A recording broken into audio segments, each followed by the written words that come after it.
Hello, it's Lou Collins, and today I want to show you a textures demonstration using the new Brushstrokes range. So I'm going to be using from the Brushstrokes the Art Images stamps. I'm going to be using the beautiful Art Style Flowers Stencil, and then also the Brushed Art Sentiments die set. So I'm going to combine all of these together.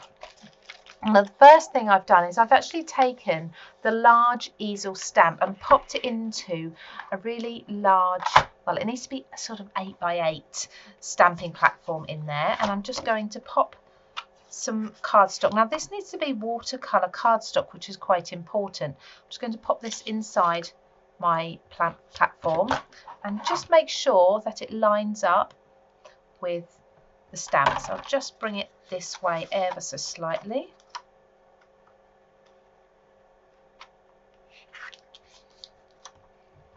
There, perfect.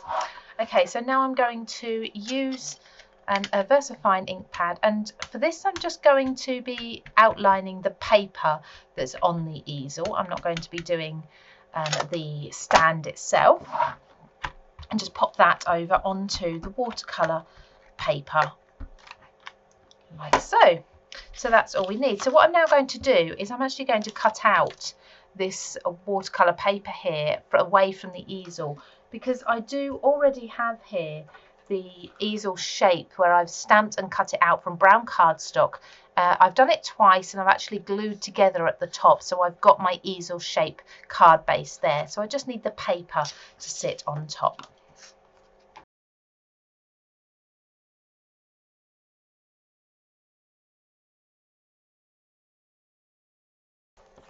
Now before I add this to my easel, I'm actually going to start working on this, and I'm going to do that with my flowers stencil. So this is the Art Style Flowers. It's a really beautiful big stencil.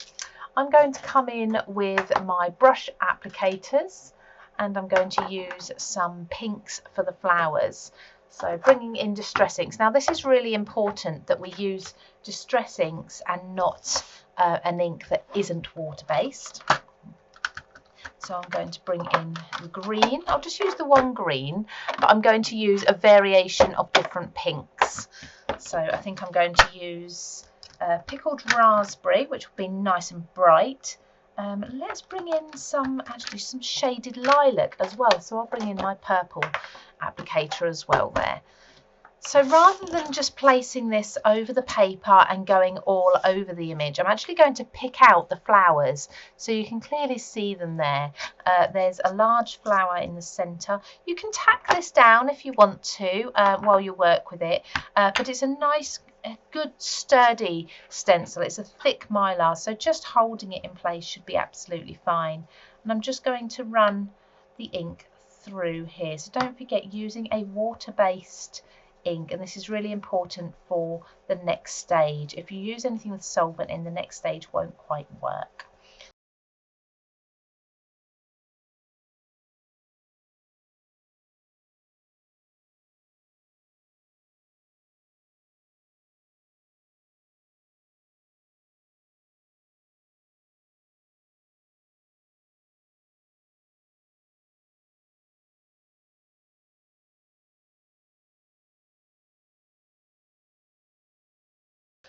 So now what you need to do, because you've worked on a watercolour paper, we can now spritz this with water and blend the ink a little bit. So spritz lightly at first and just give it a little rock backwards and forwards and see if the colour's going to start moving.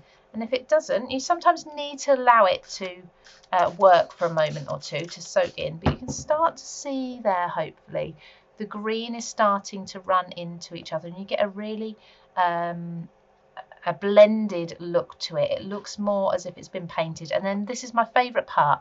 I like to tip it. Let's just put this wet wipe underneath. Tip it so that the green runs down off the page. So I'm just going to sit that like that, and I'm going to let that dry itself, and that will have faded and blended the colours together just a little bit. Now that that has dried, I'm just going to add a little bit of additional detail using the background stamps from the Brushstroke collection. So I'm going to use a few of the little green droplets. Well, they're not green yet, they will be. So just using Distress ink again. I don't usually stamp with Distress inks because you don't always get the right effect with these. But I'm going to with those, and then I'm also going to do very similar but in different colours with the splats. Now with these we can give them that mottled look that we want, or the blended look, in a moment. So a little bit of pink just up here, not too much. So I've done that very lightly, and then I'm going to do a tiny bit of purple somewhere around here, around in the opposite corner, just there. Okay, now again I'm going to spritz those because I want those to blend in the same way as the rest of the design has. So I don't want those to stand out too much, but it looks as if that is now a painting that has started dripping down. So again, I'm going to leave that now just to dry off.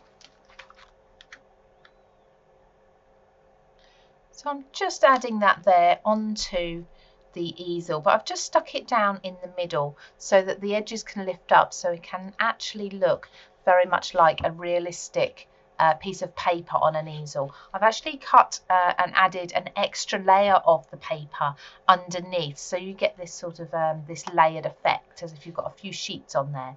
So that is now on a card that will stand up by itself, and the last thing we need to do to that is just add in a sentiment. Now I'm going to use one of the sentiments from here. Let's just use the word hello, nice and simple. They're good sized dies, so that's going to sit beautifully on there. And the way I'm going to make sure that this hello perfectly matches everything that we've got going on here is pick one of the colours, and that's going to be the purple, because I've got the purple here and here. And I'm actually going to ink a piece of paper using that same purple, and that way I know that the colour will be spot on.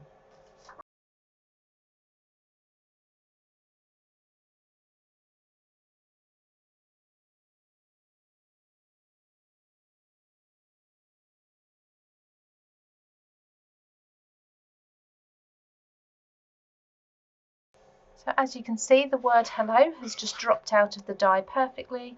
A little bit of glue, and I'll just add this to my card.